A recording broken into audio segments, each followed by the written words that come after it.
Good afternoon and welcome. I'm Lieutenant Colonel Retired Cecil Ross, and I'm here to introduce Martin Glennon with his book and his take on the Vietnam story of Firebase Ripcord. It's a prototype and should be in production. We don't have any idea just yet, right? Well, I mean, very soon everything is. We have the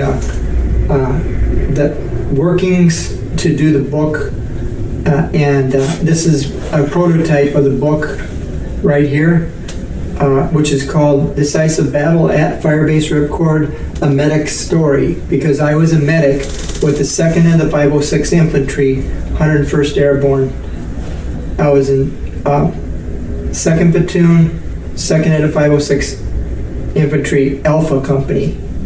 And this story is about a horrendous situation that happened after being in the jungle for at least 4 or 5 months, because this story is about one day, the day we were surrounded by 400 NVA soldiers.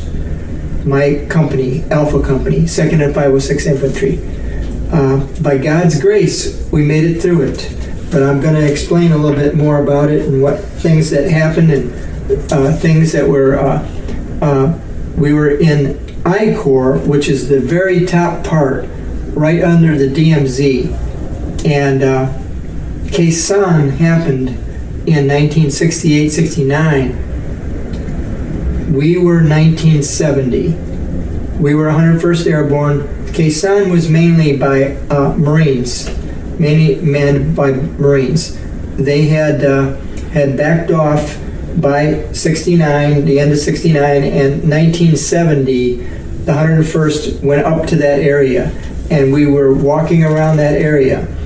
First of all, there was Bravo Company.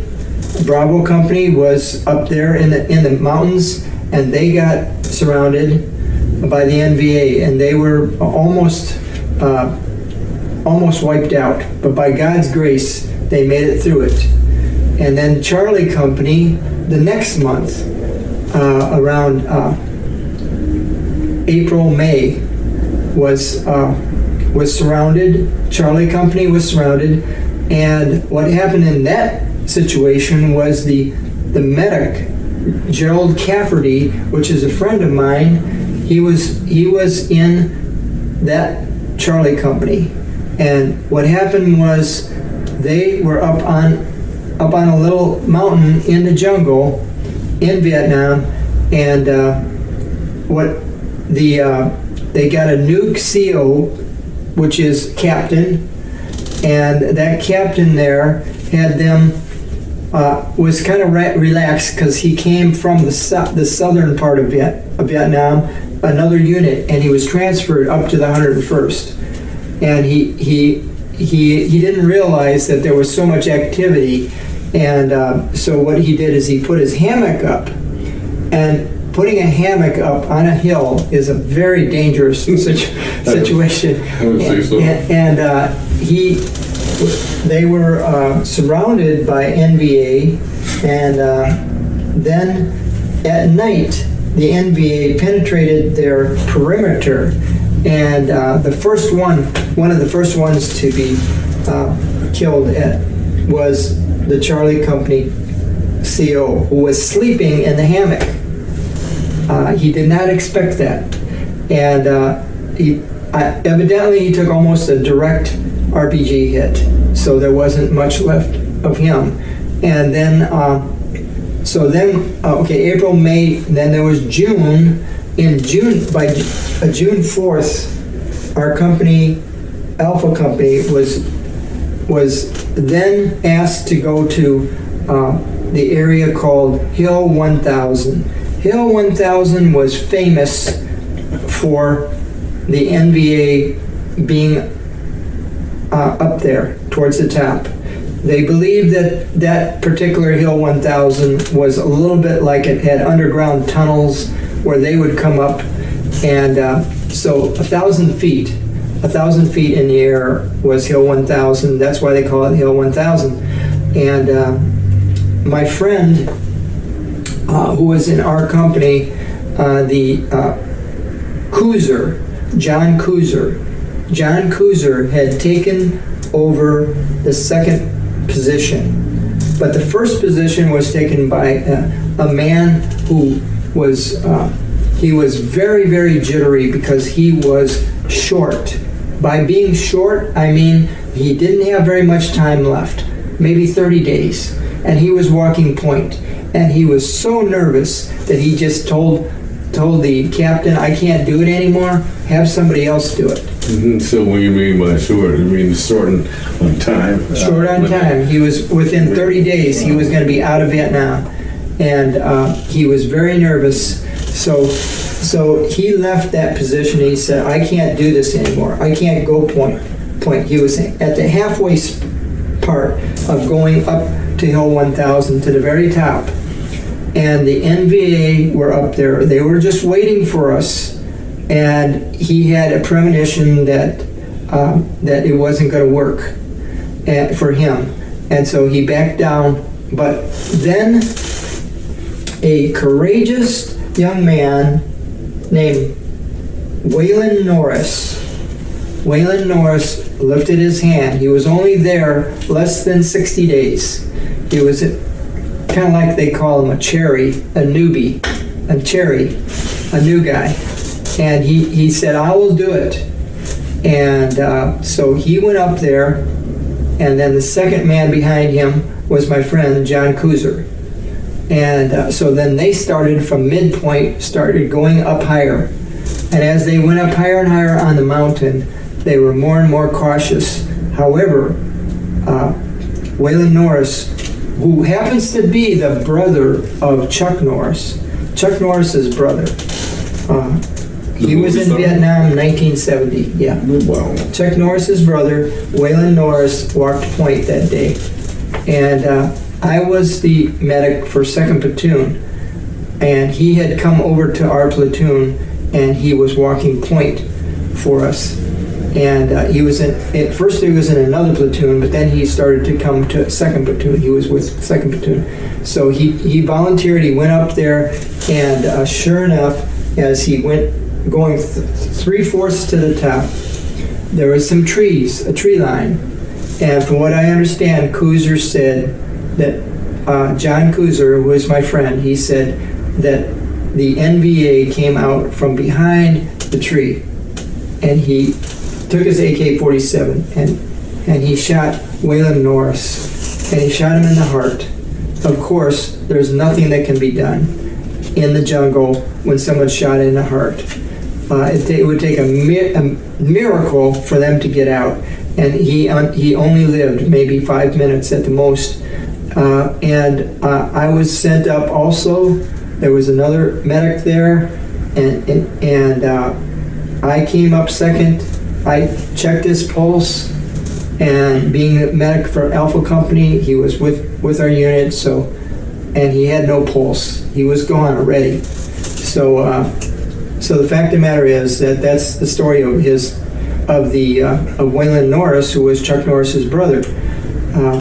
Chuck Norris has only one occasion I know of has talked on TV about it.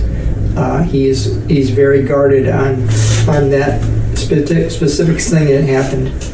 But that happened on June 4th of 1970. This whole thing happened in 1970.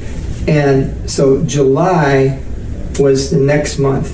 By July 22nd, we were on Ripcord, Firebase Ripcord, which is this little book shows the different fire bases. This is Firebase Ripcord here, and then there's Firebase Gladiator, Granite, and then Firebase Maureen down there a little lower, and these were all within miles of Ripcord, and Ripcord being right here, and I don't have the big map here today, but I do have a big map of the whole thing that I will show to Cecil, and he will put it on there. And the fact of the matter is that we were sent to walk off of Firebase Ripcord. Now this is a small diagnostic of the area. Firebase Ripcord being there, 1 mile and 1/4 away, we had to walk. We were the only ones in July of 1970 that were in the jungle in front of Ripcord. The other two companies, Bravo and Charlie, had already been decimated and were being resupplied with more people. However, by the time that we got out there, we were the only ones out there, and that was from about 5 days before the day of our encirclement by 400 NVA soldiers. Now this story that I'm telling is a story that I had nightmares on, because the 400 NVA, they were wanting to wipe us out, and they had these sappers which were wearing loincloths that came up on us. It was July 22nd, 1970, and they didn't even do it at night either. They did it in the morning. They did it at right around past 12 noon to 12:30. They started coming towards us, and by the grace of God, I made a total commitment to the Lord. I said, Lord, take care of us, and I will do whatever you want me to do. I said, and I made a commitment to Christ, to Jesus Christ. And this particular day was the day of Judgment Day, so to speak, on all of us. There was 76 of us. We were low strength. Usually there's 100 in a company. But Alpha, Bravo, and Charlie are from the battalion, but our company, Alpha Company, only had 76, which is usually 100 per company, 100 men or more. But in actuality, we were under strength when we went out there, and then we get the intel through an interpreter. We have an interpreter that was a teacher, Sergeant Long. God bless him. He was multilingual, Vietnamese and English. And we saw a long, like a cable coming through the jungle. And we asked, what is going on here? What is